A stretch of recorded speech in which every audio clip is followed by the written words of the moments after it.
What's up, guys? This is Chris with Team Auto News, and I am talking to everyone today about the Taste of Motorsports event that I attended August 30th at Portland International Raceway in Oregon. Now, this was a feat in itself, considering this was during COVID and stay-in-place rules were in effect in Portland. So to pull this off, Taste of Motorsports organizers Tom and Stephanie Floyd craftily worked with PIR management to receive a variance to host this event. I'm so thankful that they were able to actually pull this off, because for a lot of us, this was the only auto event that we got to attend in 2020. Now, the event itself is an automotive enthusiast's dream.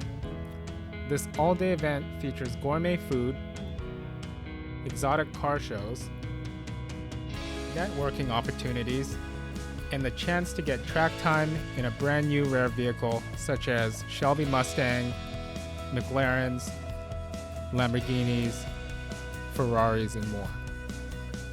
For more ride-along footage, check out my ride-along with Vince LaViolette, Shelby American's VP of Operations and former NASCAR driver. Now, I want to give a big thank you to Pierre Ford and the Shelby American team for letting me hang out with them for virtually the entire event. I had a blast. If you're interested in more information about Pierre, they have the largest inventory of performance Fords in the country. So if you're in the market for that new Shelby Mustang, Saline truck, or just a good old Ford Explorer, contact Jason and his team and they'll make sure to take great care of you. I also want to give a big thank you again to Tom and Stephanie Floyd, as well as the PIR management team.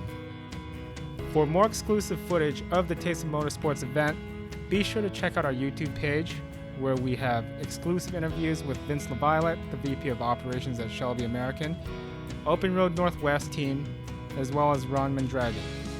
We also have ride-alongs, and we'll be posting reviews in the upcoming months. So, to everyone out there, happy holidays, and we'll talk to you soon.